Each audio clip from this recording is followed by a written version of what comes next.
নমস্কার, কর্কট রাশি। আজ সোমবার ৫ই জানুয়ারি ২০২৬।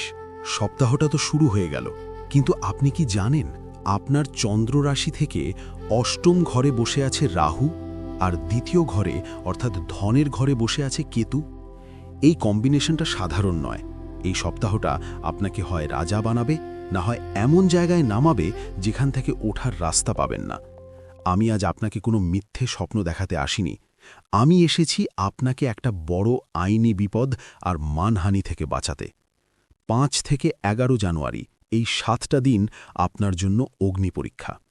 সবার আগে আসি টাকার কথায়, কারণ কেতু আপনার দ্বিতীয় ঘরে বসে আছে। এই সপ্তাহে আপনার সামনে হঠাৎ করে টাকা কামানোর এমন কিছু সুযোগ আসবে যা দেখে মনে হবে ব্যাস লটারি লেগে গেছে। মনে হবে শর্টকাটেই বড়লোক হয়ে যাই।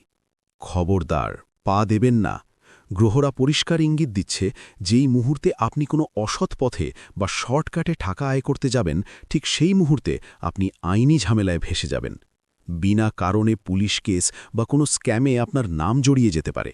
শুধু টাকা যাবে না, আপনার তিলে তিলে জমানো ইমেজ বা সম্মান ধুলোয় মিশে যাবে। তাই হাত জোড় করে বলছি, এই সপ্তাহে শুধু সৎ পথের রোজগারেই সন্তুষ্ট থাকুন। লোভ করলেই বিপদ। এবার আসি আপনার মনের কথায়। অষ্টমস্থ রাহু আপনাকে ভেতর থেকে চুষে খাচ্ছে। আপনি হয়তো ভাবছেন আপনার শরীর খারাপ, কিন্তু বিশ্বাস করুন, রোগটা শরীরে নয়, রোগটা আপনার স্ট্রেস বা দুশ্চিন্তায়। অযথা টেনশন করবেন না। এই সপ্তাহে নিজেকে প্রশ্ন করুন, আমার এই ভয়ের আসল কারণটা কি? দেখবেন ভয়ের কোনো ভিত্তি নেই। এটা রাহুর খেলা। শরীরকে কষ্ট না দিয়ে মনের জঞ্জাল সাফ করুন। এই সপ্তাহে নিজেকে যত স্ট্রেস ফ্রি রাখবেন, তত বড় বিপদ থেকে বাঁচবেন। তবে অন্ধকারের মধ্যেও আলো আছে, আর সেই আলো হল আপনার পরিবার। গত কিছুদিন ধরে বাড়ির লোকজনের সাথে বা আত্মীয়দের সাথে যে মন কষাকষি চলছিল, এই সপ্তাহে সেটা মিটিয়ে ফেলার সেরা সময়। গ্রহরা বলছে, আপনি যদি একটু এগিয়ে গিয়ে কথা বলেন, তাহলে পুরনো সব ঝগড়া মিটে যাবে।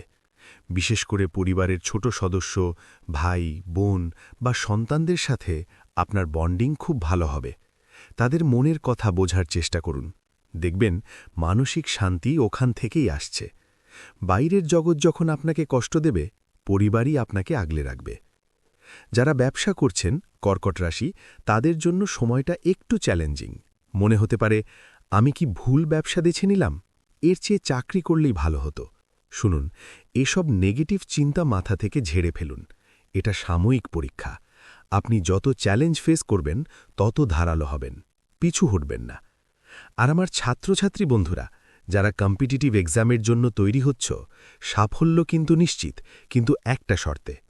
আমি সব জানি, এই অহংকারটা ছাড়তে হবে। বিনয়ী হও, বন্ধুদের সাহায্য নাও, গ্রুপ স্টাডি করো। একা লড়তে গেলে হারবে, সবাইকে নিয়ে চললে জিতবে। সবশেষে বলি, সপ্তাহটা মিশ্র। একদিকে টাকার লোভ আর আইনি ফাঁদ, অন্যদিকে পরিবারের প্রেম। আপনি কোন পথটা বেছে নেবেন, সেটা আপনার উপর।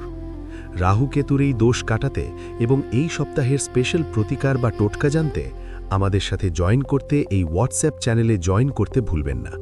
ভিডিও ডেসক্রিপশন আর পিন কমেন্টে লিঙ্ক দেওয়া রয়েছে। দেরি করবেন না, কারণ বিপদ বলে কয় আসে না। সাবধানে থাকুন, সৎ পথে থাকুন। জয় মা তারা।